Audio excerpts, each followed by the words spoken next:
Turma, tudo bem? Começamos mais uma aula desse módulo Pentateuco e agora nós vamos falar sobre o livro de Números, o quarto livro dos 5 que compõem o Pentateuco. A primeira curiosidade é o nome, né? Lá em Números, capítulo 1, dos versículos 1 a 3, esse nome foi dado pelos tradutores do Antigo Testamento do hebraico para a língua grega, pois esse livro ele vai narrar 2 recenseamentos. O que são recenseamentos? São contagens de povos. Aproximadamente lá no Egito saíram de 800 mil a 1 milhão de pessoas. E anos mais tarde esse povo se multiplicou. É por isso que nós temos uma primeira contagem nos primeiros capítulos de Números e depois nós vamos ter uma segunda contagem no capítulo de número 26. O propósito do livro de Números, com certeza, era registrar a história das peregrinações de Israel desde o Monte Sinai até mesmo a preparação em Moabe para a entrada na terra prometida. Sabe aquela terra que mana leite e mel? Aquela terra que o povo ficou anos esperando para entrar? Então, é essa narrativa que Números vai nos trazer. Números, ela vai narrar, né? Esse episódio, esse livro vai narrar uma história complexa e até meio paradoxal de infidelidade, de rebelião, de apostasia. Em contraposição a toda essa frustração, nós temos a fidelidade e a provisão de um Deus, além da sua paciência, né? O nosso Deus, ele foi extremamente longânimo com esse povo rebelde que estava ali por quase 40 anos no deserto. A mensagem do livro de Números fala de aliança, fala de pacto. O Todo-Poderoso de Israel, o nosso Deus que é fiel, ele vai se revelar a si mesmo para esse povo que peregrina na terra. Deus tem uma promessa para eles, uma terra boa, uma terra abençoada. E Deus, ele não é homem para mentir e nem filho do homem para se arrepender. Se Deus, ele prometeu que daria essa terra aos habitantes que saíram lá do Egito e que estavam peregrinando no deserto, Deus a daria. Deus fez isso. É claro que, por causa da rebeldia dos maiores de 20 anos, só 2 puderam entrar na terra, Josué e Caleb.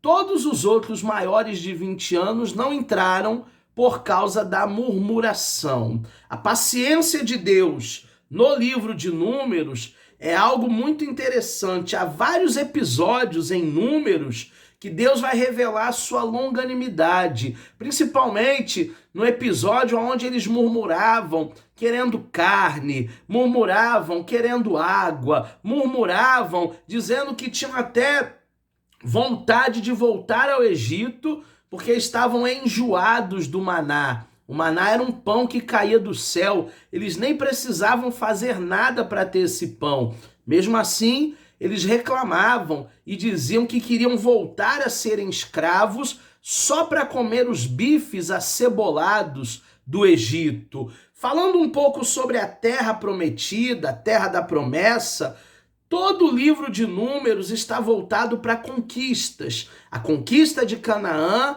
a conquista dessa terra maravilhosa. Do capítulo 1 até o capítulo 10, nós temos de fato a luta, a conquista, porque nada na vida vem de mão beijada. As pessoas esperam que algo venha cair do céu, só chuva cai do céu. É preciso uma luta, é preciso uma corrida, é preciso uma constância, é necessário uma corrida. E o livro de Números fala sobre essa conquista, principalmente porque existiam gigantes na terra.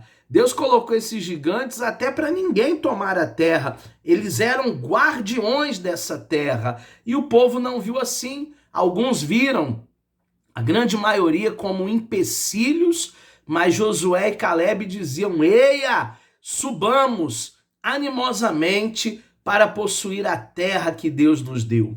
Em segundo lugar, do capítulo 11 ao 12, nós temos do Sinai a Canaã, que foi um período aonde eles peregrinaram no deserto, um trajeto de 30, 40 dias, demorou 40 anos. Por quê? Porque eles não estavam na direção de Deus. Todas as vezes que nós não estamos na direção de Deus, a gente dá voltas, voltas, voltas, voltas e não consegue ter êxito. E em terceiro lugar, é a conquista propriamente dita, é a luta, é a guerra. Nós temos aí no capítulo 12, 13 em diante, essa batalha, essa guerra para se conquistar essa terra, essa batalha, essa guerra para se chegar a um determinado objetivo. Aqui, nesse último tópico, seria propriamente entrar na terra e desfrutar daquilo que a terra tem para cada um deles. Teologicamente, a gente pode separar nessa aula 3 aspectos dessa terra que são enfatizados nos capítulos de Números. Em primeiro lugar, o Senhor havia dado essa terra aos filhos de Israel. Ele deu a Abraão, ele deu a Isaac, ele deu a Jacó. Agora eles precisavam apenas tomar posse daquilo que já era deles. Em segundo lugar, a terra de Canaã deveria ser uma terra santa, aonde um único Deus seria adorado. Não teria espaço nessa terra para idolatria, para paganismo. Você pode ver muito bem isso no capítulo 31 e nos versículos 51 e 52. E em terceiro lugar, a terra ela devia ser propriedade permanente de Israel, propriedade exclusiva daqueles que servem a Deus. Então, esse foi um recorte, uma aula que nós fizemos aí breve, um panorama sobre o livro de Números. Eu quero até que você tenha o seu material em mãos, né, a apostila, dê uma lida na apostila. Existem detalhes que nós não temos tempo aqui na videoaula para comentar, mas você fazendo as suas leituras, até tendo o auxílio da Bíblia, conferindo as referências, esse estudo vai ampliar ainda mais, tá bom? A gente fica por aqui e na próxima aula a gente fecha falando do livro de Deuteronômio. Espero você!